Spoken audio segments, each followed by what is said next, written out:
Dan mungkin sampai hari ini masih bertambah lagi. Terus kita tahu sekarang ini bisa dicegah dengan namanya protokol kesehatan dan pemberian vaksin COVID-19. Kalau zaman dulu kita tahunya imunisasi itu biasanya pada anak-anak ya, melalui program Pekan Imunisasi Nasional atau PIN. Tapi sekarang ini nggak cuma anak-anak yang bisa diimunisasi, tapi juga dewasa. Nah, memang belum terlalu marak ya, orang dewasa kok divaksin sih gitu. Memang anak-anak itu udah divaksin sejak 1970 melalui program PIN, tapi dewasa-dewasa yang orang dewasa itu baru akan divaksin dan programnya diberlakukan secara internasional mulai 2003. Gitu. Jadi mulai 2003 tuh orang dewasa juga mulai diberikan vaksin. Tapi kebetulan belum masuk program pemerintah, jadi pembayarannya masih pembayaran pribadi. Nah, di era new normal seperti ini, vaksin untuk dewasa yang dianjurkan itu yang pertama vaksin biasa, tetanus, difteri. Ini program yang dari dulu ya. Kemudian yang lagi digalakan itu benar adalah influenza, vaksin influenza, pneumokokus, dan COVID-19. Ini yang paling baru.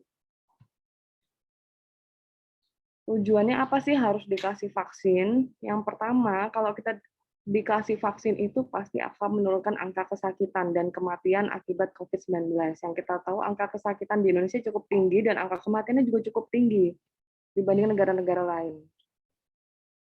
Kemudian yang kedua kita akan mencapai kekebalan kelompok atau kita sebut adalah herd immunity. Nanti kita bahas lebih lanjut. Yang ketiga, kita bisa memperkuat sistem kesehatan, dan yang pasti meminimalkan dampak sosial dan ekonomi. Karena pandemi ini kan yang berdampak nggak cuma kesehatan, tapi dari berbagai aspek faktor sosial ekonomi ikut merosot. Nah, ini yang saya sebut herd immunity tadi.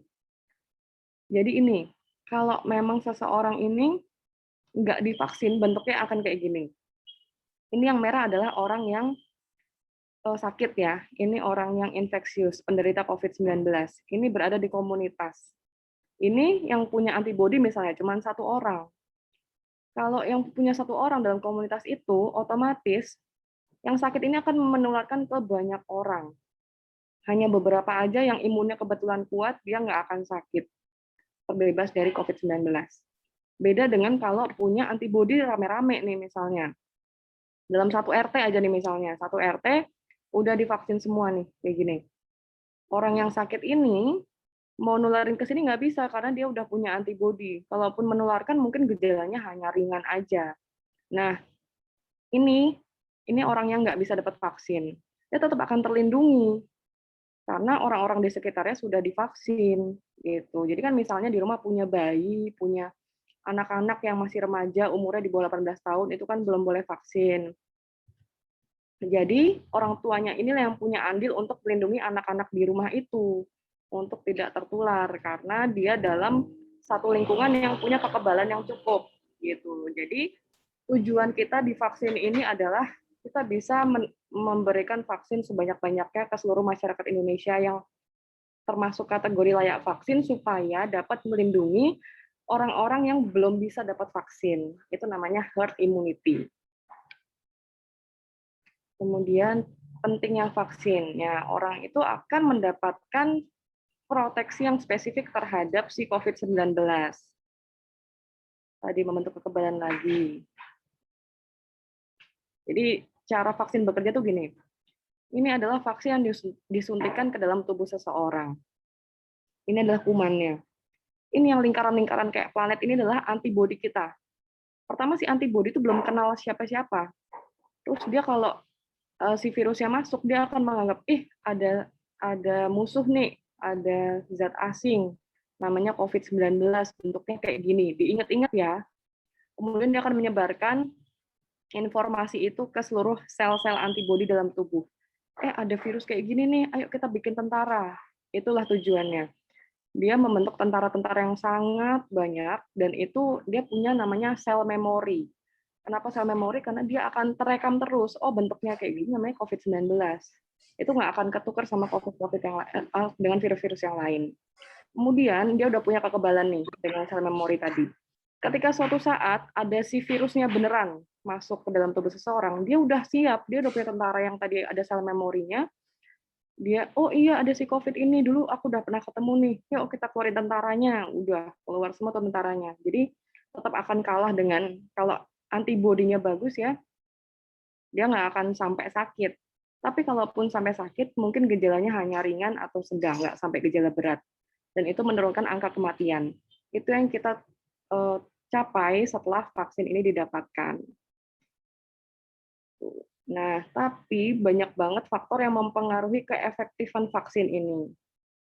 Yang namanya vaksin itu kan nanti tujuan akhirnya adalah membentuk antibodi. Dan antibodi tiap orang itu kan beda-beda banget. Faktornya adalah ini, usianya, jenis kelamin antara laki-laki dan perempuan itu juga beda. Dari genetik dan penyakit komorbidnya. Kemudian apakah dia sedang mengalami infeksi, apakah dia pakai obat-obatan saat divaksin, itu juga pengaruh. Dan kebiasaan juga, orang yang merokok, konsumsi alkohol, olahraga, tidurnya kurang, suka stres, itu juga pasti respon vaksinnya beda. Nutrisi juga, gimana kondisi dia saat itu, apakah obesitas, apakah underweight, apakah dalam tahap normal weight atau berat badan ideal, itu beda semua. Lingkungannya dan faktor-faktor vaksin. Itu nanti akan mempengaruhi outputnya. Setelah divaksin, antibodinya terbentuk atau enggak, itu dari keenam ini secara garis besar. Terus kan pada banyak banget yang bertanya-tanya. Jenis vaksin itu kan sekarang nggak cuma Sinovac ya, kan banyak banget namanya Moderna, AstraZeneca, itu bedanya apa sih? Kita lihat dari sini. Ini adalah gambaran coronavirus. Yang warna hitam ini adalah spike-spike protein. Ini membran-membran, ibaratnya kayak amplopnya, amplop pembungkusnya yang warna abu-abu. Dan yang tengah adalah materi genetiknya, atau kita sebut RNA. Vaksin itu tujuannya kan memasukkan si virus tadi ke dalam tubuh seseorang. Memasukkan virusnya itu ada dalam berbagai bentuk. Apakah cuma partikel-partikelnya, proteinnya doang, atau RNA-nya doang, atau komplit semuanya dimasukkan. Itu beda-beda jenisnya. Misalnya nih, ini virus, ini dalam vaksin itu komponennya adalah virus yang whole package. Semuanya dimasukkan, tapi dalam bentuk dilemahkan. Jadi udah nggak nular lagi. Jadi setelah vaksin itu nggak mungkin gara-gara vaksin jadi positif COVID karena disuntikan ini, enggak, karena dia udah nggak nular lagi. Dia dimasukkan dalam vaksin itu dalam bentuk dilemahkan, jadi tidak akan bereplikasi lagi. Ini contohnya vaksin Sinovac. Sinovac itu bentuknya adalah seperti ini, vaksin utuh yang dilemahkan, itu jenisnya si Sinovac itu tadi. Atau kalau Indonesia mengembangkan dari Bio Farma itu dalam bentuk seperti ini, whole package virus, tapi dalam bentuk inaktivasi. Kemudian ada juga yang bentuk viral vektor. Vektor itu adalah kayak ibaratnya dia punya kapsul pembungkus sendiri. Dia nggak pakai kapsulnya si COVID, tapi nanti materi DNA-nya dimasukkan ke sini. Itu namanya kita cuma pinjem vektor atau pembungkusnya aja, tapi dalamnya isinya COVID ini, si materi genetik COVID. Ini yang dipakai sama AstraZeneca, Moderna, itu pakai seperti ini. Dan kalau ini ada RNA virus itu kayak Pfizer, itu pakainya seperti ini, pakai materi genetiknya aja. Jadi bedanya adalah komponen yang dipakai, itu dari setiap vaksin berbeda-beda itu karena isinya beda-beda. Tapi tujuan akhirnya sama, untuk membentuk sel memori tadi. Kemudian yang kita tahu, yang masuk di Indonesia adalah CoronaVac sekarang, atau namanya Sinovac. Itu dari China ya. Dia udah lolos uji klinis fase 3, dan sudah diakui Badan POM dan MUI halal dan aman. Kemudian dikembangkan oleh Bio Farma lanjutannya. Terus, kita yang sekarang hits itu punya AstraZeneca, rencana akan masuk ke Indonesia. Yang Pfizer ini kita belum mampu untuk nyetok di Indonesia, kenapa? Karena dia ini suhu penyimpanannya itu harus minus 80 derajat. Kalau minus 80 derajat di Indonesia ya susah juga ya penyimpanannya, karena lihat iklim di Indonesia aja seperti ini. Negara tropis. Jadi yang bisa dimasukkan ke Indonesia, sementara Sinovac dikembangkan oleh Bio Farma, lanjutannya adalah dan kemudian AstraZeneca. Ini jangka pendek kita sudah kerjasama dengan China untuk masukkan Sinovac sejak 13 Januari 2021 dan sampai sekarang masih berlangsung. Dan jangka panjangnya nanti kita bisa bikin sendiri, namanya vaksin merah putih kerjasama dengan Bio Farma. Dosisnya nanti pemberiannya 0,5 mili itu disuntikan di lengan kanan, di lengan kiri atas. Pemberian jaraknya 2 kali. Untuk usia 18 sampai 59 tahun itu waktunya intervalnya 2 minggu. Untuk lebih dari 60 tahun jaraknya lebih lama, yaitu 28 hari. Kenapa dibedakan? Karena untuk lansia itu antibodinya nggak sekuat orang muda. Jadi supaya efikasi vaksinnya tercapai, antibodi yang dibentuk lebih maksimum, jadi dikasih space tentang waktu 28 hari.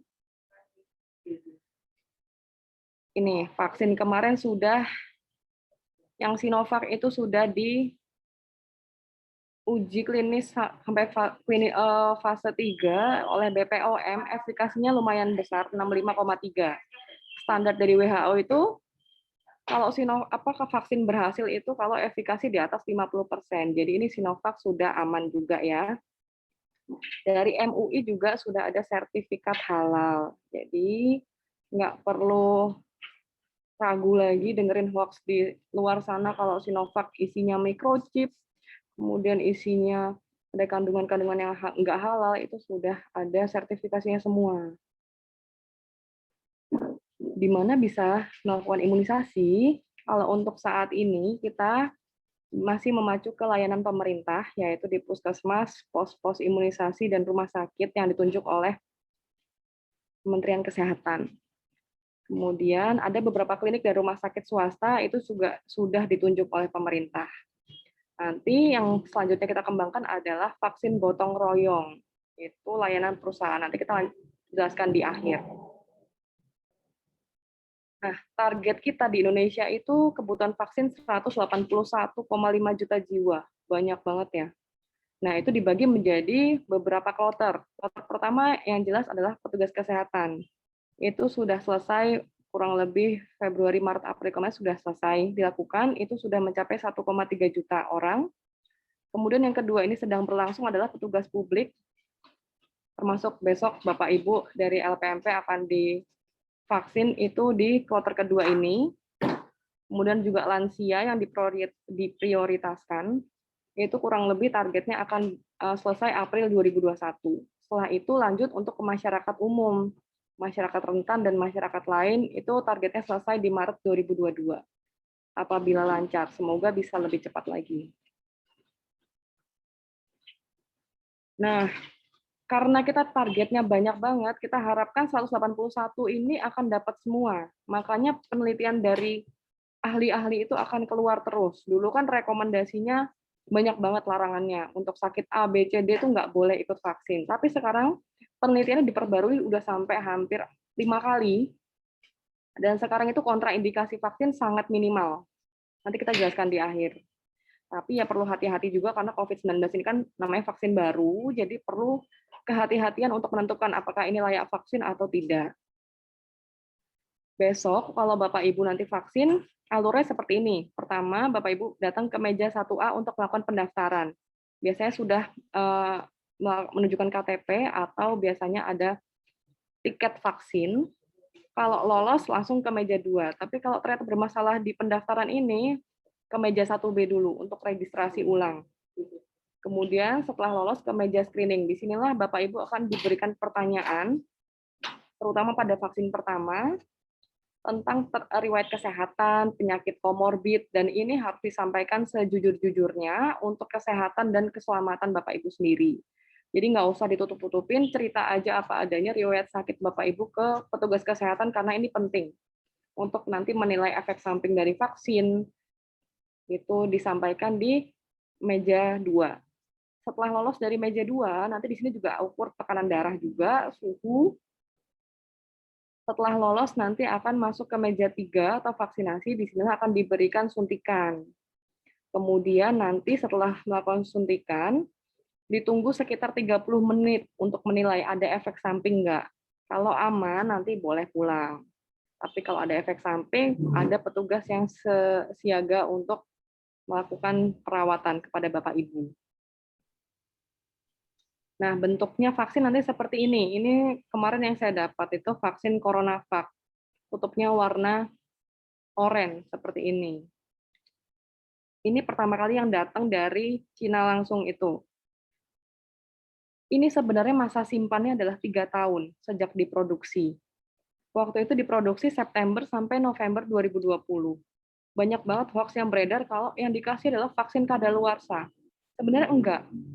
Jadi ini sebenarnya vaksin diproduksi itu kan untuk 3 tahun. Tapi karena ini darurat, makanya BPOM itu mengeluarkan izin kedaruratan atau EUA ini untuk kestabilan produk selama 6 bulan dipersingkat. Kenapa? Karena produk itu kan masih dalam uji klinis. Jadi dibuat klaimnya itu masa simpannya diperpendek jadi 6 bulan. Walaupun misalnya dia dikasih 7 bulan, 8 bulan, sebenarnya belum kadaluarsa karena dia berlaku masih belum kadaluarsa sampai 3 tahun ke depan. Tapi karena izin dari BPOM itu masih terbatas, karena ini masih dalam tahapan uji klinis, itu diberikan masa aktif 6 bulan. Jadi bukannya dipercepat masa kadaluarsanya, tapi ini justru bentuk kehati-hatian dari BPOM. Ini stabil selama 6 bulan di Indonesia, misalnya gitu. Jadi ini lebih aman lagi untuk masyarakat. Dan jangan khawatir, yang 1,2 juta dosis itu sudah habis dari kemarin-kemarin untuk petugas kesehatan. Kemudian datang lagi 1,8 juta. Jadi ada beberapa petugas layanan publik, PNS, segala macam, itu dapat yang ini juga, jumlah 1,8 juta di awal-awal. Nah, sekarang ini yang tadi izin edarnya habis Maret itu sudah habis semua sekarang, dipakai oleh tenaga kesehatan kemarin dan petugas publik sebagian. Lanjutannya apa? Lanjutannya kita pakai yang ini sekarang, Bio Farma. Jadi besok dilihat, Bapak Ibu nanti akan dapat vaksin, tutupnya warna biru gini.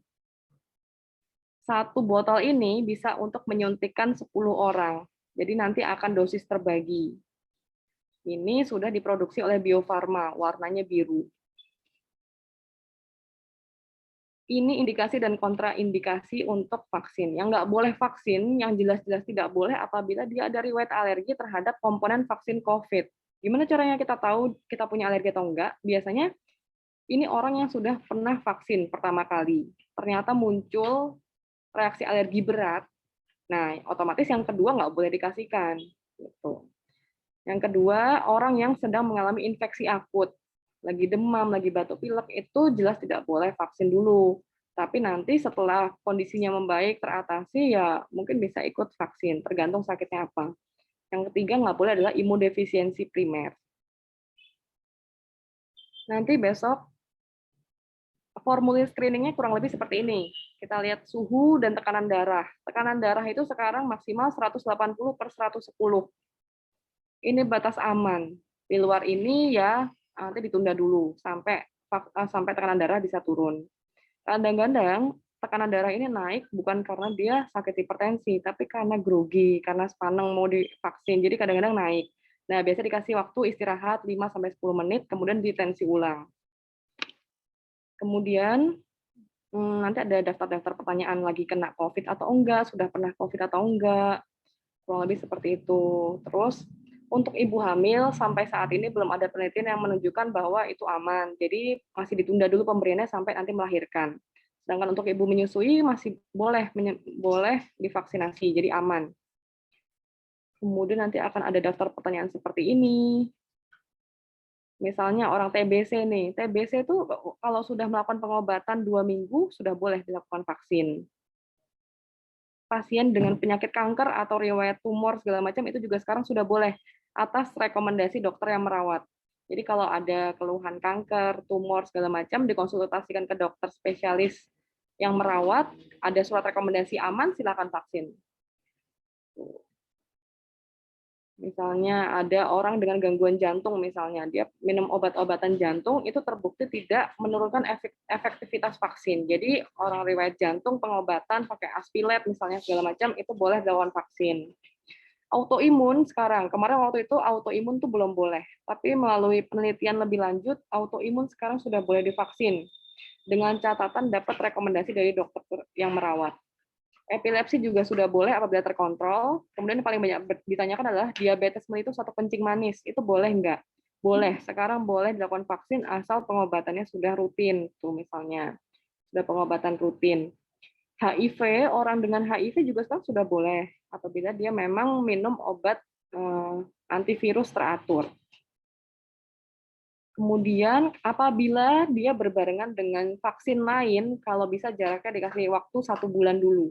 Kenapa? Sebenarnya kalaupun bareng aman-aman aja. Cuman kita kenapa dikasih jarak 1 bulan supaya kita tahu benar ini reaksi efek samping vaksin ada atau enggak. Karena kalau barengan dengan vaksin lain, kita nggak tahu ini efek sampingnya dari vaksin COVID atau vaksin yang lain itu. Karena ini vaksin baru, kita butuh penelitian lebih lanjut. Makanya dikasih jarak waktu 1 bulan dari vaksin apapun di luar COVID. Nah, untuk jawaban untuk lansia nanti di atas 60 tahun ada kuesioner tambahan berupa kuesioner rapuh. Begitu. Nah, untuk penyintas COVID-19, jadi yang sudah pernah kena COVID-19 juga sekarang sudah boleh vaksin dengan jarak minimal 3 bulan. Usia 59 tahun nanti ada kuesioner seperti ini untuk menilai kerapuhan. Nanti ada skor-skornya. Apabila skornya lebih dari 2, maka dinyatakan tidak layak vaksin. Tapi kalau skornya kurang dari 2, berarti boleh diberikan vaksin untuk lansia tersebut. Kenapa? Karena kalau memang dia rapuh, frail, atau renta, dikasih vaksin, mungkin manfaatnya jadi berkurang, dan efek sampingnya jadi lebih besar dengan keadaan orang yang seperti itu. Jadi lebih baik tidak usah diberikan. Tuh. Nah, ini nanti ada formatnya. Untuk yang pengen konsultasi ke dokter spesialis, apakah saya layak atau tidak untuk divaksin, nanti formatnya bisa seperti ini, diberikan ke dokter yang merawat. Nah, nanti akan dapat tanda tangan seperti ini, dan ini dibawa untuk keperluan vaksin ditunjukkan ke dokter di meja screening, bahwa saya sudah mendapatkan rekomendasi untuk layak vaksin. Jadi lebih aman. Setelah vaksin akan diberikan kartu vaksin seperti ini harus disimpan.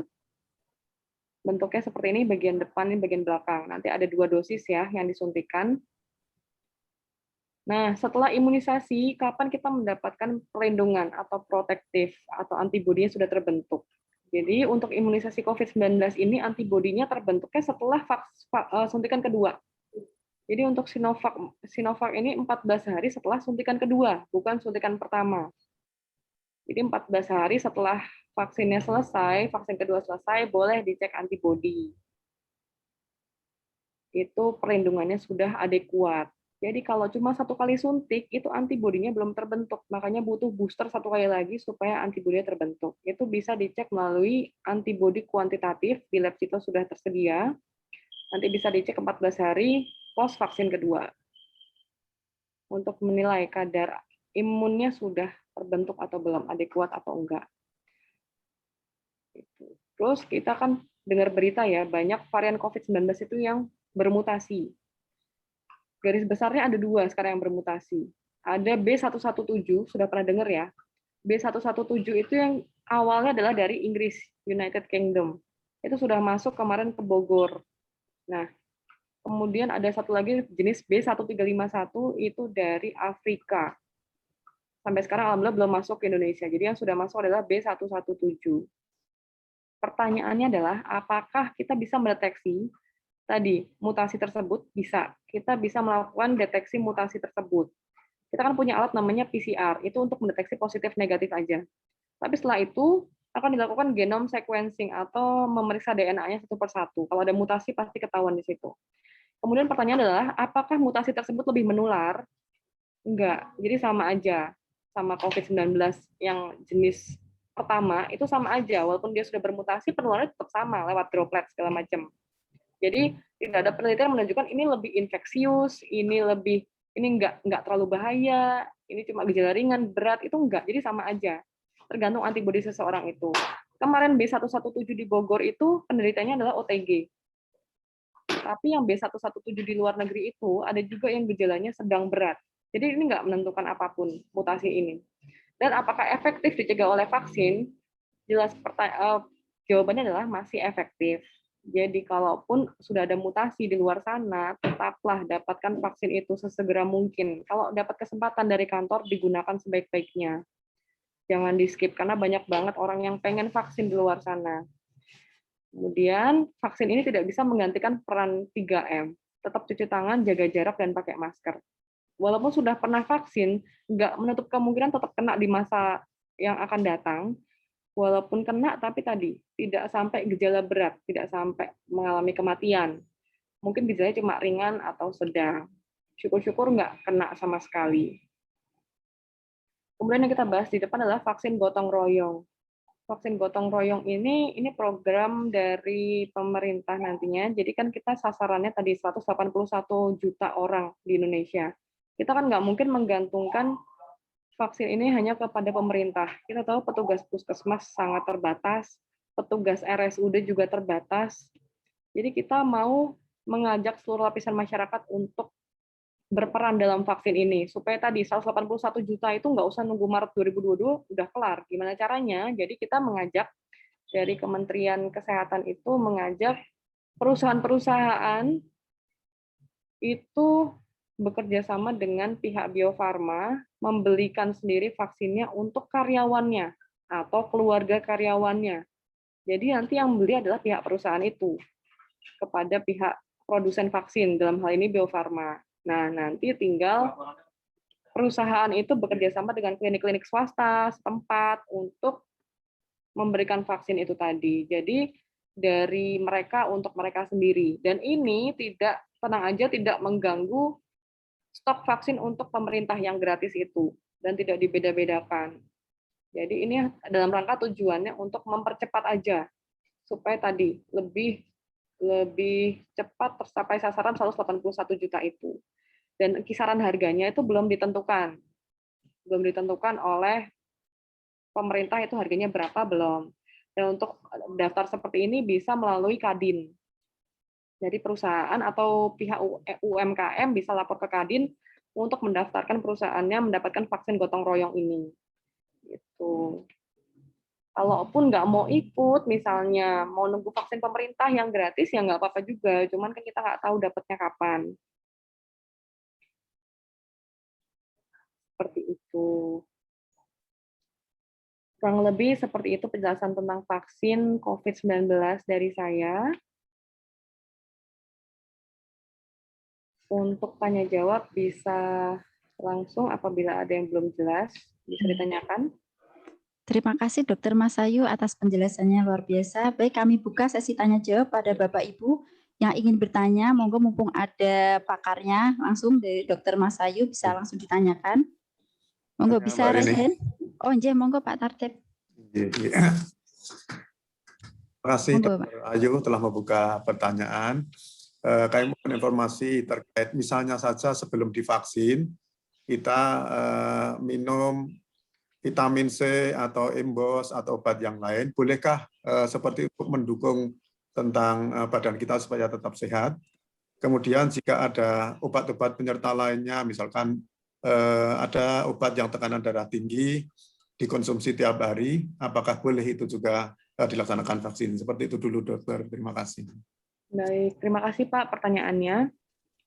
Jadi untuk obat-obatan atau apapun yang sedang dikonsumsi bisa disampaikan ke dokter di meja 2 screening. Tapi secara garis besar mau vitamin, suplemen apapun itu, bahkan sampai tadi saya bilang obat jantung, obat hipertensi pun tidak mengganggu efektivitas vaksin. Jadi tetap dikonsumsi nggak apa-apa. Misalnya tadi orang dengan riwayat kencing manis, ya kan itu kan harus minum obat seumur hidup. Itu tetap dikonsumsi nggak apa-apa. Jadi aman-aman aja Pak. Tapi tetap harus disampaikan ke petugas kesehatan untuk informasi tambahan. Seandainya saya waktu divaksin itu, kemudian saya juga minum vitamin untuk menjaga kebugaran tubuh. Bolehkah itu, dokter? Boleh, Pak. Oh, boleh. Ya, terima kasih. Silakan. Ya, terima kasih, dokter. Tanya Mbak Rini. Monggo Pak Muji. Ya. Terima kasih Bu Dr. Mas Ayu. Informasi sangat berharga untuk kita semuanya. Ada 2 pertanyaan Ibu Dokter. Yang pertama, jarak antara vaksin pertama dan kedua, untuk yang di bawah 60 tahun kan 14 hari. yang di atas 60 itu 28 hari. Pertanyaan saya, kalau pas jadwal vaksin yang kedua, yang bersangkutan itu ternyata bermasalah untuk dapat divaksin, misalnya flu, diare, dan lain-lain, maka vaksin yang kedua itu bagaimana? Apakah bisa ditunda, ataukah harus mengulang dari vaksin yang pertama lagi? Itu yang pertama. Sekalian yang kedua, rencana untuk orang yang bekerja di perusahaan itu ada program vaksin gotong royong.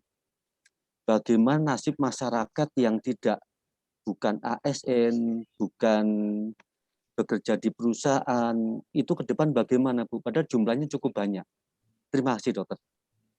Ya, terima kasih Pak pertanyaannya. Yang pertama tadi terkait jarak interval vaksin ya. Ya. Jadi itu diberikan rekomendasi untuk 18 sampai 59 tahun itu kan 14 hari dan untuk lansia di atas 60 tahun kan 28 hari. Rekomendasi ini kenapa dibikin seperti ini? Karena menurut penelitian adalah efektivitas vaksin kalau diberikan interval segitu nanti antibodinya akan terbentuk secara maksimum. Ya, antibodi yang diharapkan untuk protektif terhadap si COVID-19 ini. Jadi apabila jaraknya tadi tidak ditepati, misalnya 14 hari kurang 1 hari aja, 13 hari udah vaksin, itu pun juga nggak baik. Jadi jangan dicepet-cepetin dan jangan juga dimundur-mundurin kecuali tadi ada kondisi khusus. Misalnya ada ini kan kontraindikasinya ada apabila ada infeksi akut yang sedang terjadi. Misalnya ada flu, batuk, pilek segala macam. Dan itu nanti kalau saran saya sih tetap datang ke tempat vaksin. Nanti dokternya kan akan memeriksa secara whole ya, maksudnya keseluruhan. Kalau memang masih layak vaksin, kondisi infeksi akut dari pihak penilaian dokter sama masyarakat awam kan mungkin bisa beda ya Pak ya. Jadi kalau memang nanti penilaian dokter masih tetap aman, tetap aja lakukan sesuai jadwal. Tapi kecuali kalau kondisi infeksinya benar-benar akut dan berat gitu, misalnya ada demam di atas 38 nggak turun-turun misalnya, itu tetap harus ditunda. Tapi pemberian kalau misalnya pun ditunda, ketika kondisinya sudah teratasi, tetap lakukan vaksin langsung sesegera mungkin. Dan apabila terlambat ini tidak perlu melakukan vaksin ulang dari pertama lagi, itu nggak usah. Jadi tetap nanti kalaupun telat misalnya, tetap lakukan vaksin secepat mungkin, sesegera mungkin, dikejar yang vaksin kedua. Begitu Pak. Ya, terima kasih. Terus tadi pertanyaannya apa lagi Pak? Yang kedua, untuk masyarakat umum yang bukan sebagai perusahaan itu, ke depan bagaimana program vaksinnya? Iya Pak, jadi ini kan kita memang vaksinnya bertahap datang terus Pak. Ini yang kloter ketiga pun sudah mulai datang vaksinnya. AstraZeneca itu sudah mulai masuk, tapi masih dalam uji coba BPOM sama MUI. Yaitu masih sertifikasi seperti Sinovac yang pertama tadi. Nah, tujuannya vaksin gotong royong ini produksinya beda, jadi tidak mengganggu si Bio Farma untuk yang pemerintah yang gratis itu. Jadi gimana caranya? Ini Bio Farma tuh misalnya menyediakan 1.500 untuk pemerintah, 500 untuk gotong royong misalnya. Jadi supaya jalannya bareng-bareng, bukan jalan sendiri-sendiri. Tujuannya, goalnya sama, supaya nanti masyarakat tuh dapat semua. Nah, nanti untuk masyarakat yang umum, misalnya bukan perusahaan segala macam, kalau perusahaan udah dapat, kan dia pasti lebih cepat lagi dapatnya. Ya kan? Karena pemerintah tadi sudah tidak dibebani dengan harus vaksin si perusahaan tadi. Ini kan petugasnya juga beda, Pak. Jadi menurut saya ini bukannya menghalangi, tapi malah mempercepat. Jadi kalau masyarakat ini udah dapat, kita malah justru fokus ke masyarakat umum lebih cepat lagi. Fokus ke masyarakat umum. Masyarakat umum kan dibagi menjadi masyarakat biasa dan masyarakat perusahaan misalnya kan, Pak. Iya. Masyarakat umum kan kita bisa lebih fokus, pemerintah fokus ke situ. Sedangkan nanti yang pihak swasta fokus ke perusahaan. Jadi kita jalan bareng-bareng. Supaya nanti targetnya sebelum Maret 2022 itu nanti bisa segera mungkin sudah dapat semua. Bahkan sampai ke pelosok daerah. Itu tidak mengganggu sama sekali. Jadi nanti akan tetap dapat, dan masyarakat umum nanti tetap akan gratis nanti, nggak usah dipungut biaya. Gitu, Pak. Ya. Terima kasih dokter. Sama-sama. Baik dokter, ada pertanyaan melalui kolom chat ini dari Mas Imron Masyadi. Apakah setelah divaksin, apakah benar tidak boleh tidur bersama orang lain selama 3 hari, dokter? Baik, terima kasih Pak Imron pertanyaannya. Yang nggak boleh ini tidur dengan pasangan orang lain kayaknya. Berarti aman ya dokter untuk bersama orang lain juga meskipun tetap harus menjaga protokol kesehatan, tapi untuk bersama orang lain itu tidak ada penularan, mungkin seperti itu ya dokter ya? Iya, maksudnya orang lainnya tuh siapa dulu nih misalnya. Kalau orang lainnya ternyata penyintas COVID juga habis divaksin ya nggak boleh gitu. Tapi kalau orang lain dalam kondisi sehat, misalnya pasangannya ya nggak masalah juga. Silakan, tidak ada pantangan. Apa berarti bersama keluarga pun berkumpul bersama tidak apa-apa. Tidak apa-apa. Kemudian ada pertanyaan lagi dokter dari Mas Dista Aditya terkait dengan penyintas COVID, apakah walaupun yang bersangkutan itu OTG, apakah tetap harus menunggu minimal 3 bulan untuk divaksin dokter, atau mungkin bisa langsung divaksin atau bagaimana dokter? Mohon penjelasannya. Oke, jadi untuk penyintas COVID-19 itu kita kasih jarak 3 bulan. Kenapa seperti itu? Sebenarnya kalau dikasih sebelum 3 bulan pun nggak membahayakan. Aman-aman aja. Misalnya 1 minggu setelah sakit COVID divaksin langsung sebenarnya nggak masalah juga, tidak memberatkan penyakit. Cuman kita tuh dikasih waktu 3 bulan kenapa? Supaya kasih skala prioritas. Kalau orang COVID-19 sudah pernah kena, itu kan sudah punya antibodi sebenarnya kan. Nah, kita prioritaskan vaksin ini kepada orang-orang yang belum pernah punya antibodi sama sekali. Nah, nanti kalau 3 bulan itu kan secara teori ya, nanti antibodi si penyintas COVID itu kan sudah mulai turun. Makanya perlu ditambahkan dengan antibodi lagi. Nanti pada akhirnya semua orang akan dapat. Cuman ini hanya masalah skala prioritas. Siapa dulu sih yang dapat? Daripada kita kasih yang sudah pernah kena duluan, kan mending ke orang-orang yang lebih membutuhkan dulu. Walaupun nanti beliau juga akan dikasih, gitu sih. Lebih ke skala prioritas, tapi tidak sebenarnya aman-aman aja. Mau dikasih sebelum 3 bulan juga nggak masalah juga. Cuma kita ya toleransi lah. Ini kan masalahnya vaksinnya juga masih terbatas. Jadi kita kasih ke benar-benar yang membutuhkan dulu, prioritas dulu. Baik dokter, terima kasih penjelasannya. Mungkin ada yang ingin bertanya lagi secara langsung? Kami persilahkan. Ya, monggo Mas Putut. Silakan Mas Putut. Ya, selamat pagi, Dok. Selamat pagi. Ya, Dok. Sebenarnya kalau tadi mendengar kalau 3 bulan menunggu ya, kalau yang buat amannya untuk yang COVID ya, penyintas COVID. Gimana Pak? Suaranya kurang jelas. Iya, kalau untuk penyintas COVID tadi kan harus menunggu gitu ya. Ya, sebenarnya kalau untuk seorang penyintas COVID itu harus divaksin nggak sih? Gitu Dok. Itu aja sih Dok. Harus divaksin atau tidak gitu loh. Ya, makasih Dok. Oke, kalau menurut saya sih perlu ya Pak vaksin lagi. Karena tadi kita tuh sampai sekarang belum tahu kekebalan tubuh kita tuh bisa bertahan berapa lama. Ya, menurut penelitian aja vaksin ini sampai 119 hari atau kurang lebih 3 bulanan, 4 bulanan itu sebenarnya masih ada. Tapi lama-lama akan menurun lagi. Menurun lagi nggak setinggi pada saat habis vaksin. Begitu juga dengan orang dengan penyintas COVID. Antibodi ini belum diteliti sampai berapa lama. Rata-rata 3-4 bulan itu sudah mulai turun, sudah mulai nggak sekebal sebelumnya. Makanya kenapa ada orang yang bisa kena COVID 1, 2 kali, 3 kali, itu bahkan ada. Karena itu tadi, kekebalan tidak bisa memproteksi dia seumur hidup. Makanya perlu tambahan dari antibodi yang didapat dari vaksin. Jadi saran saya walaupun sudah pernah kena, tetaplah dapatkan vaksin kalau memang tersedia. Ya. Terima kasih Dok. Sama-sama Pak. Bertanya Mbak. Aja, monggo Bu Ardiani, silakan. Oh, baik. Baik, terima kasih atas waktu yang diberikan. Menarik sekali apa yang disampaikan oleh Ibu Dr. Masayu. Yang ingin saya tanyakan ini terkait dengan teman-teman yang sudah memperoleh vaksin. Ini kan setelah divaksin mereka mengalami berbagai kondisi yang berbeda-beda. Misalnya ada yang tidak apa-apa, biasa-biasa aja. Ada juga yang merasa agak pusing, ada yang ngantuk gitu ya. Nah, dan lain-lain. Apakah itu merupakan reaksi yang biasa-biasa saja, yang wajar gitu ya.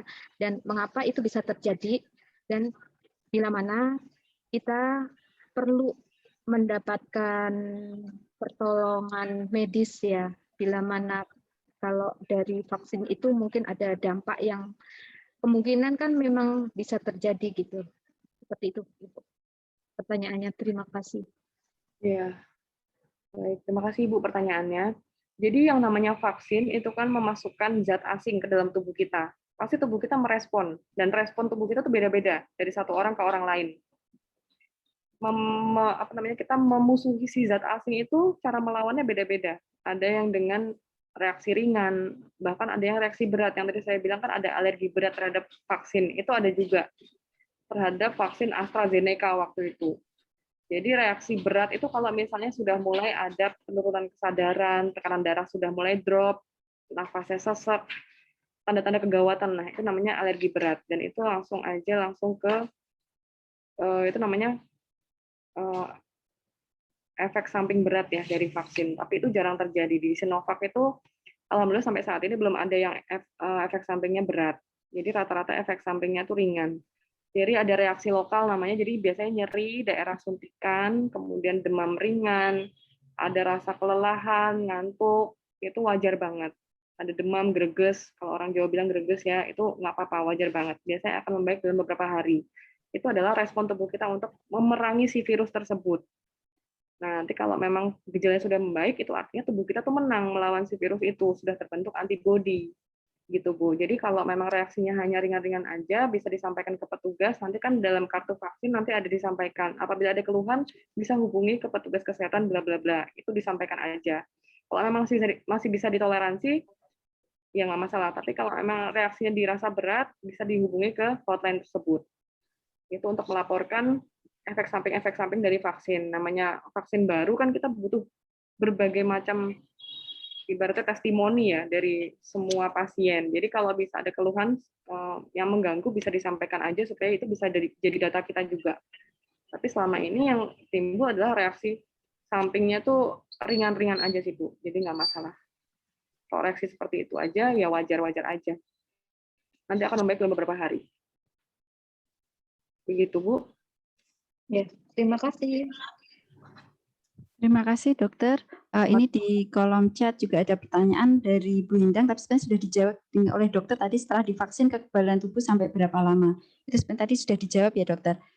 Kemudian ada pertanyaan lagi dari Mbak Prima Nurina, apakah untuk ibu menyusui, apakah boleh divaksin? Apabila divaksin, apakah aman ASI-nya diminum oleh bayi setelah si ibu ini divaksin? Itu dokter. Baik. Terima kasih Mbak pertanyaannya. Jadi untuk ibu menyusui, sekarang rekomendasinya sudah boleh. Saya pun juga masih menyusui dan kemarin saya sudah divaksin, aman-aman aja untuk memberikan ASI kepada bayi. Bahkan menurut penelitian ada deteksi, jadi si antibodi si ibu ini yang sudah terbentuk bisa terbawa melalui ASI ke anaknya, walaupun dalam jumlah yang sangat kecil. Jadi kalau kurang lebih itu anak malah dapat proteksi juga dari ibunya secara tidak langsung, walaupun tidak sekuat itu ya antibodinya. Jadi antibodi untuk ibu menyusui ini vaksin rekomen banget untuk diberikan supaya kita bisa proteksi ke bayi juga. Gitu. Terima kasih penjelasannya dokter. Mungkin ada lagi yang ingin bertanya secara langsung, kami persilahkan. Bapak Ibu, ada yang ingin bertanya? Atau lanjut ke kolom chat lagi, dokter, ada pertanyaan dari Bapak Rohmat Putranto. Apabila terjadi alergi berat pasca vaksin, untuk perawatannya, untuk perawatan akibat pemberian vaksin ini, apakah menjadi tanggung jawab secara pribadi atau dinas kesehatan ya dokter? Oke, baik. Jadi nanti kalau memang ada reaksi pasca vaksinasi itu harus dinilai dulu. Ini kejadian ikutan pasca imunisasi atau KIPI atau bukan. Kita perlu telah benar, ini benar-benar efek sampingnya karena vaksin atau karena hal lain. Itu nanti akan dinilai oleh tim-tim kesehatan. Kalau memang ini masuk kategori KIPI atau kejadian ikutan pasca imunisasi, itu pasti akan di-cover oleh dinas kesehatan setempat, karena ini memang tanggung jawab pemerintah. Tapi kalau memang ini dinilai, oh ternyata ini bukan karena vaksin kok, karena sebab yang lain, ya itu menjadi tanggung jawab pribadi. Gitu. Karena tadi, jadi kita benar-benar yakin benar ini benar-benar karena vaksin atau bukan. Jangan karena habis vaksin kemudian besoknya sakit A, B, C, D diklaim karena vaksin. Kan nggak semuanya karena vaksin ya. Jadi harus dinilai benar ini benar-benar karena vaksin atau bukan. Kalau memang terbukti karena KIPI itu memang ditanggung sama dinas kesehatan setempat. Itu.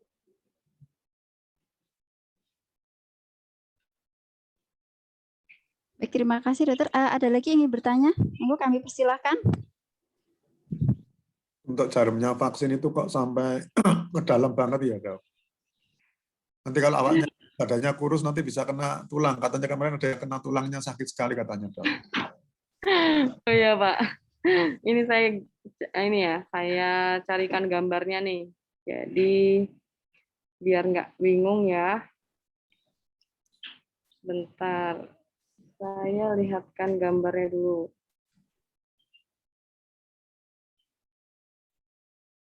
Itu kemarin vaksin di mana, Pak? Di Sragen, Dok.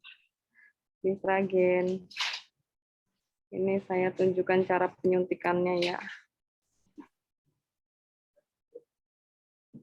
Bentar.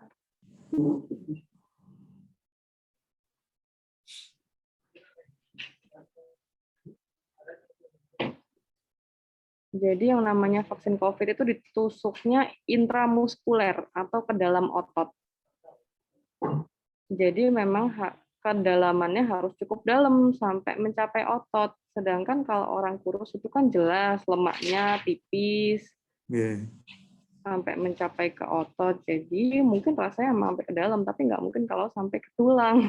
Gitu. Tapi saya tunjukkan gambarnya biar lebih jelas ya Pak. Saya Iya. carikan dulu. Nah, ini dia gambarnya. Saya screen share dulu ya.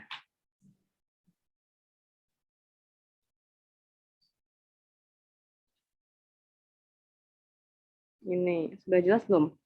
Oh iya. Kelihatan, Dok. Jadi ada beberapa jenis vaksin itu pemberiannya beda-beda. Ada yang di bawah kulit aja, misalnya nih BCG pada anak-anak. Kemudian ada yang ini pemberian, ini kalau pengambilan darah seperti ini. Nah, ini Oh, ada yang iya. subkutan. Subkutan itu contohnya ini campak atau demam kuning. Rata-rata sebagian besar vaksin itu intramuskuler. Ini tetanus, hepatitis B, IPV, influenza, PCV, termasuk COVID-19 itu intramuskuler. Jadi jarumnya itu tegak lurus dengan kita, seperti ini. Oh, iya. Kalau secara ini, nanti kan disuntiknya di lengan nih, Pak. Seperti Iya. ini. Jadi kemiringannya memang harus 90 derajat. Supaya apa? Supaya bisa menembus, ini kan kulit, ini lemak, bisa sampai ke otot. Makanya nanti reaksinya mungkin agak karena ototnya tadi yang disuntikan. Sedangkan kalau tulang itu masih di sini. Otot itu lumayan tebal juga. Walaupun sekurus apapun, otot juga pasti ada ketebalannya. Jarum itu semaksimal kalau misalnya nih berapa senti nih?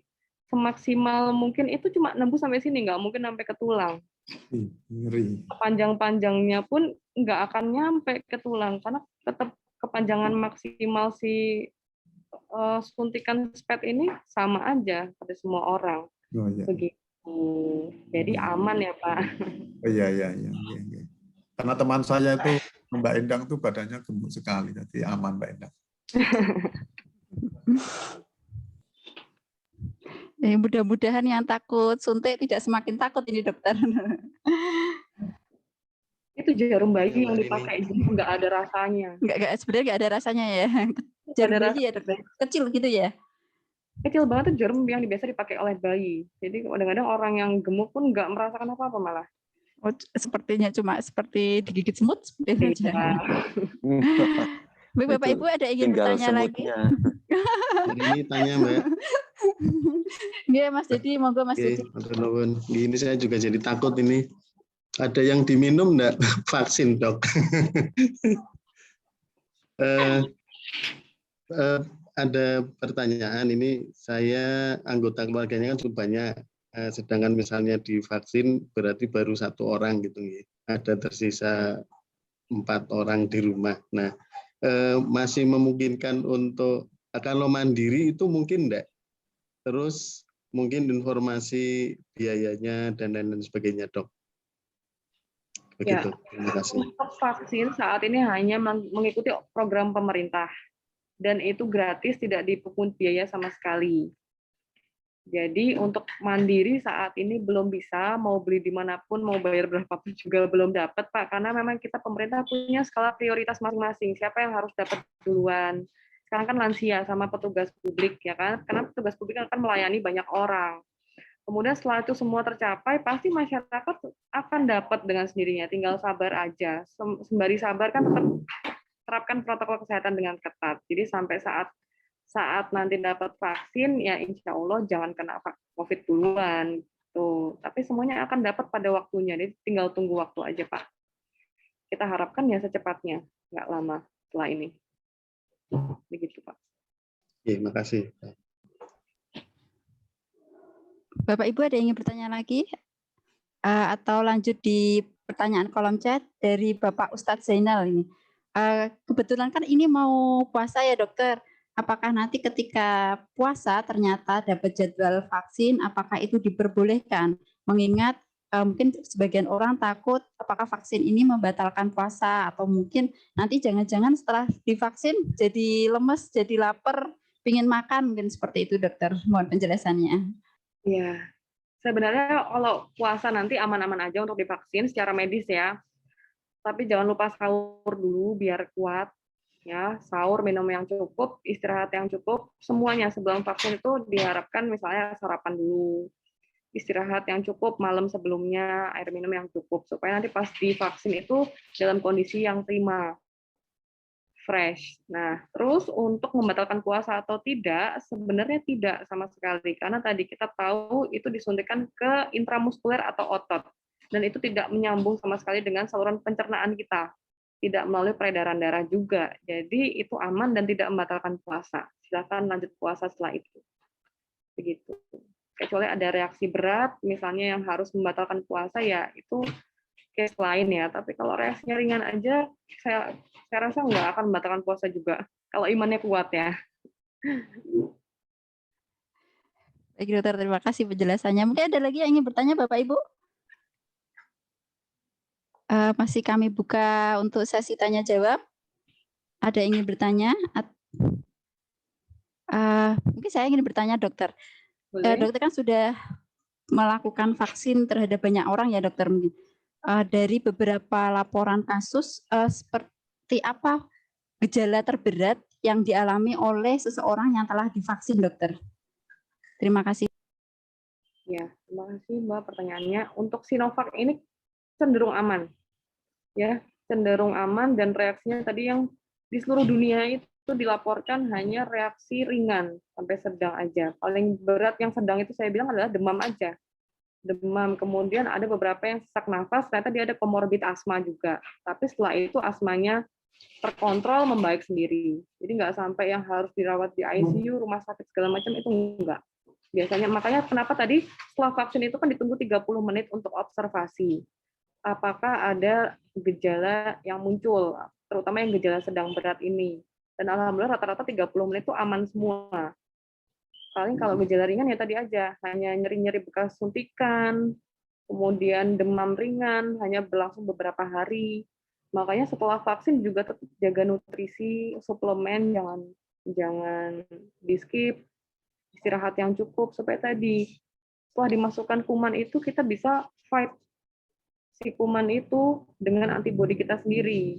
Caranya gimana? Jaga nutrisi, istirahat yang cukup, jangan kecapean dulu setelah vaksin, olahraga jangan berat-berat dulu, aktivitas jangan berat-berat dulu, gitu.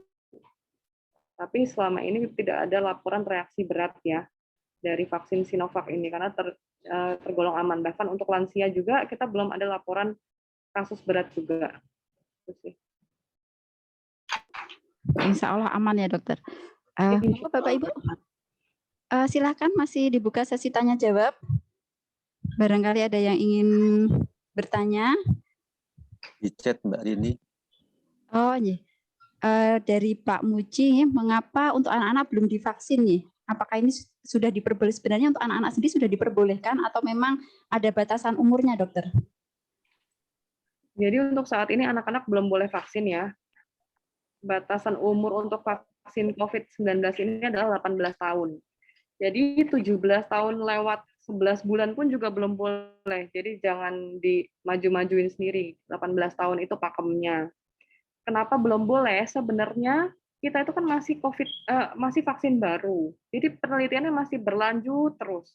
Nggak menutup kemungkinan kalau memang terbukti aman, nanti bisa anak-anak juga dapat. Tapi ini masih melakukan penelitian lebih lanjut dulu. Kayak kemarin itu kan rekomendasi awal ibu menyusui juga belum boleh. Tapi kemudian keluar rekomendasi terbaru ternyata aman, diberikan aja, nggak masalah. Dulu juga lansia kan belum boleh, sekarang juga lansia sudah boleh. Jadi tunggu aja penelitian selanjutnya, insya Allah kalau aman kita pasti akan berikan ke anak-anak juga. Gitu. Tapi kalaupun anak-anak nggak dapat, at least kita yang dewasa-dewasa ini bisa melindungi dengan melakukan vaksin tadi dan selalu menerapkan protokol kesehatan. Jadi anak-anak yang belum dapat di rumah, yang nggak tahu apa-apa, diam di rumah, orang-orang dewasanya itu sudah mendapatkan proteksi, jadi bisa melindungi juga. Itu yang namanya herd immunity. Begitu. Terima kasih penjelasannya, Dokter. Masih ada yang ingin bertanya, Bapak Ibu? Kami persilahkan. Atau mungkin dari pegawai Badan Akreditasi Nasional ada yang ingin ditanyakan? Satu lagi Mbak Rini kalau nggak ada. J, dalam Bapak. Satu lagi nggih kalau Oh, nggak ada. J, monggo Pak Tatip.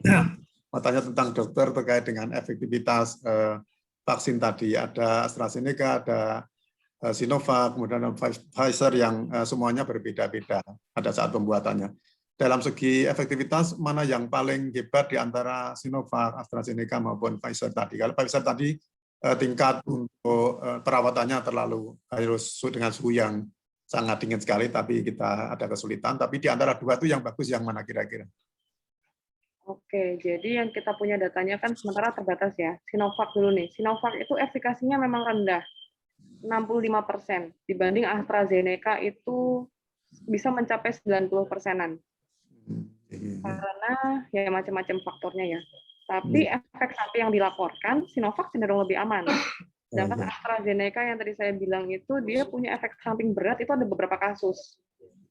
Jadi, kita kan perlu hati-hati benar ya, walaupun misalnya 4 dari 10.000, tapi kan tetap 4 itu masuk hitungan. Ternyata ada reaksi berat, bahkan sampai gangguan perdarahan, gangguan sistem perdarahan itu AstraZeneca punya seperti itu. Jadi kita nggak cuma lihat keefektifannya aja, tapi juga ke efek sampingnya tadi. Mengingat orang Indonesia itu kan kalau dibilang patuh belum ya semuanya.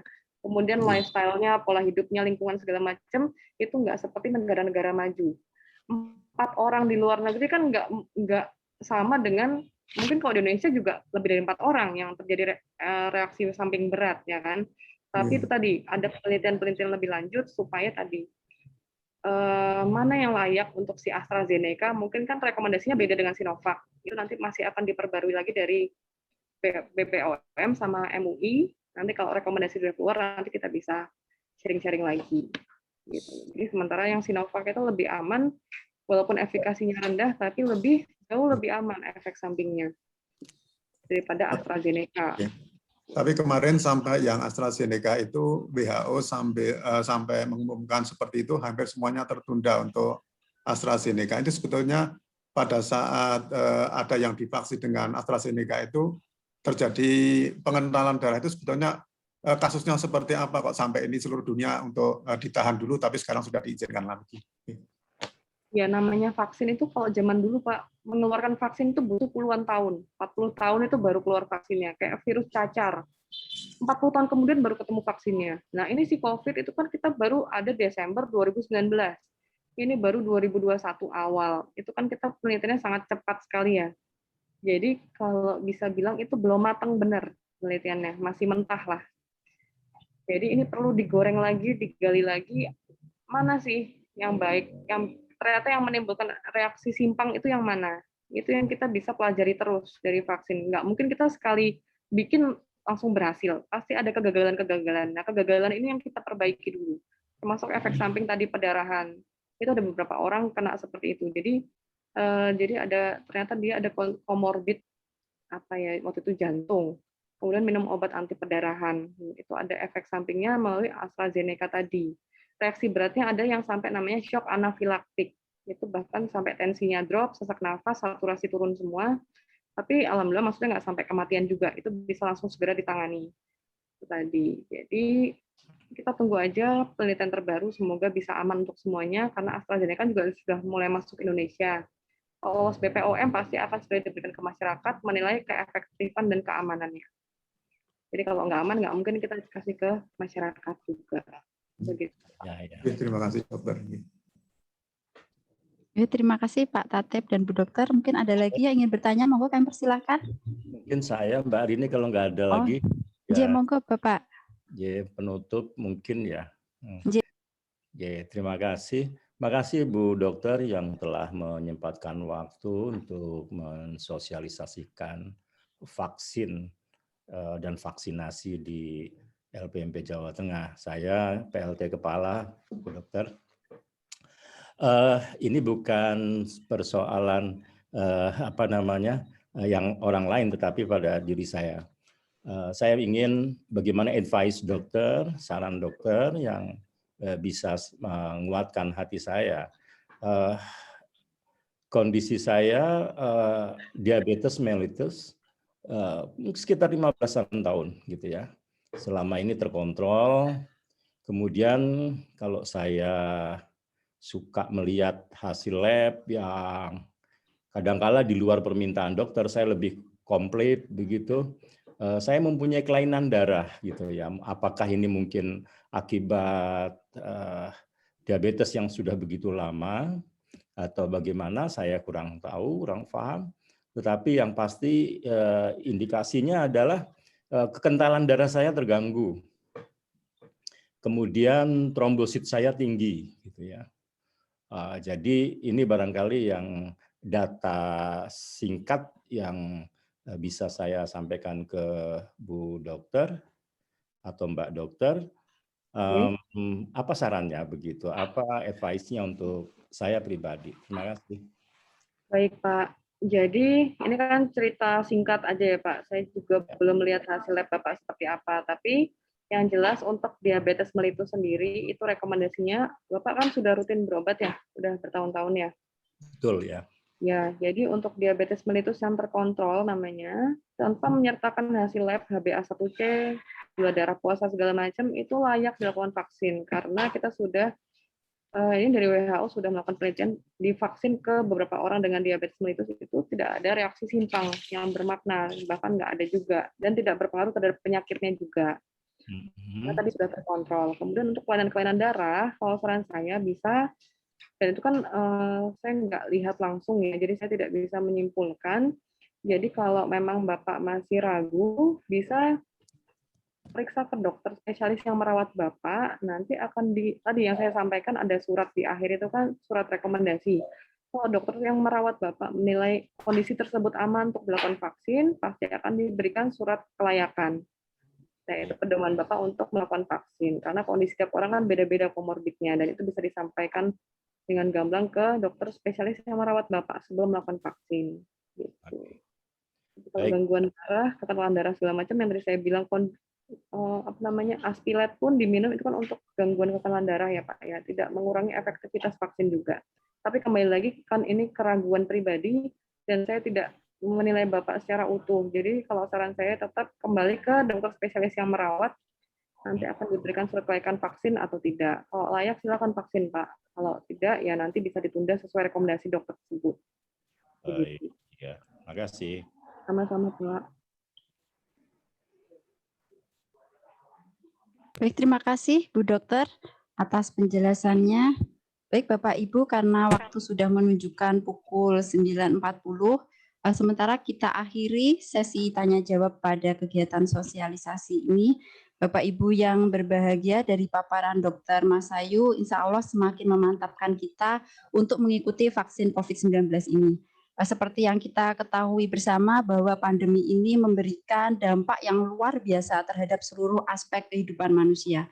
Dengan adanya vaksin ini, mudah-mudahan menjadi salah satu harapan bagi kita, menjadi salah satu ikhtiar kita untuk memutus pandemi COVID ini. Baik Bapak Ibu, sebelum kita akhiri, marilah bersama-sama kita menundukkan kepala sejenak seraya berdoa memohon kepada Allah Subhanahu wa taala semoga kita semua diberikan perlindungan dan kesehatan oleh Allah. Berdoa menurut agama dan kepercayaan masing-masing, mulai.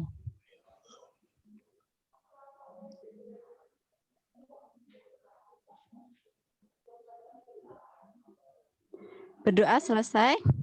Bapak dan Ibu, sebelum kita akhiri, kami mohon Bapak Ibu untuk menghidupkan videonya, untuk mengaktifkan videonya, untuk diambil dokumentasi.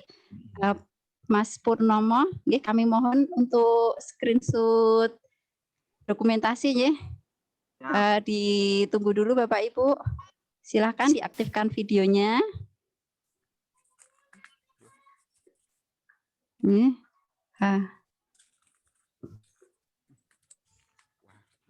Tunggu dulu sebentar. Mas Host sudah belum ya? Halaman 1 nih, sebentar. Ini halaman 2. Nih. Halaman 3, Mbak. Halaman 4. Halaman 5. Ampun Mbak Rini. Ya, terima kasih Mas Indar. Ya. Bapak dan Ibu, demikian tadi pencerahan dari Ibu Dr. Masayu, mudah-mudahan memberikan manfaat bagi kita semua dan semakin memantapkan kita untuk mengikuti vaksin COVID-19 ini. Bapak dan Ibu, silahkan Bapak Ibu kembali melanjutkan aktivitasnya. Jangan lupa tetap jaga kesehatan, mengikuti protokol kesehatan dengan 5M. Mudah-mudahan kita semua selalu diberikan perlindungan dan kesehatan oleh Allah Subhanahu wa Ta'ala. Terima kasih atas perhatiannya. Mohon maaf apabila terdapat kata-kata yang kurang berkenan. Wabillahi taufiq wal hidayah. Wassalamualaikum warahmatullahi wabarakatuh. Waalaikumsalam warahmatullahi wabarakatuh. Terima kasih. Di hari ini, makasih Bu Dokter. Sama-sama Bapak. Bapak Ibu izin live ya. Iya baik Dokter. Terima kasih Bu Dokter. Sama-sama Mbak. Lagunya ada Mas.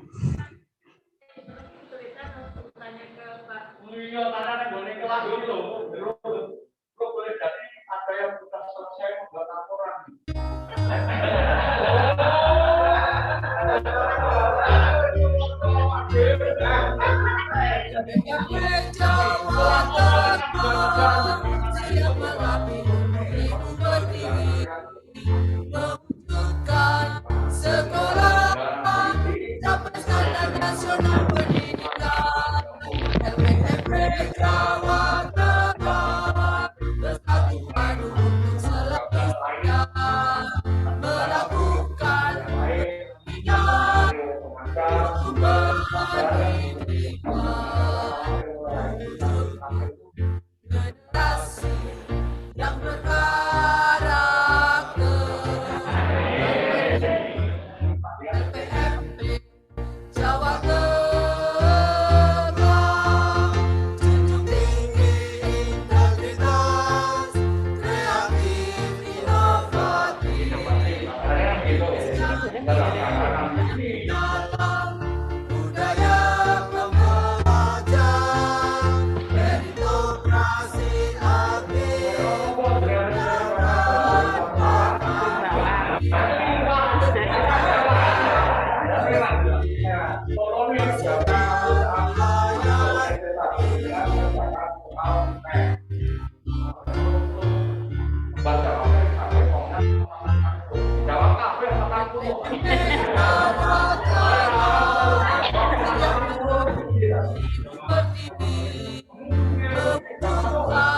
sekolah sampai standar nasional pendidikan LPMP Jawa Tengah bersatu padu selalu siap melakukan penjaminan untuk pendidikan mewujudkan generasi yang berkarakter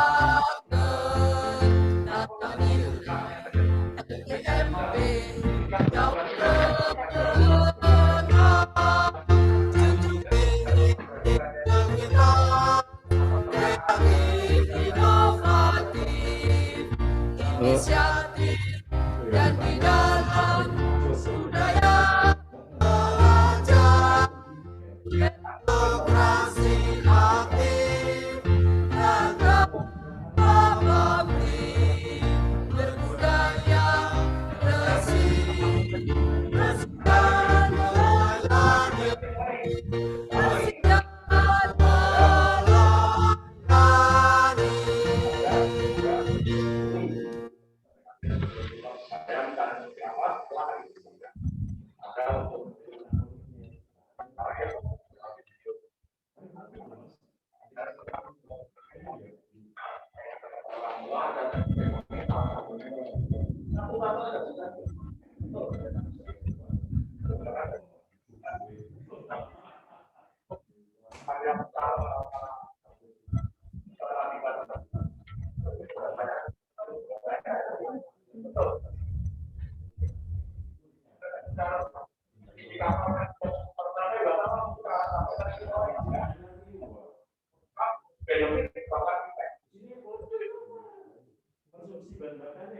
Ya memang kalau oke ya makanya oke kok Mas. Sesuai. Ya.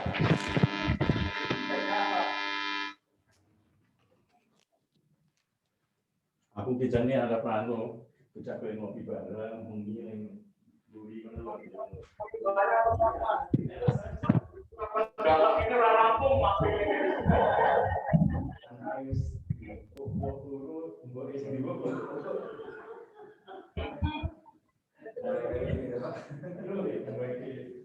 maksudnya aku ki anu lho, dulu aku dhewe ngono lho.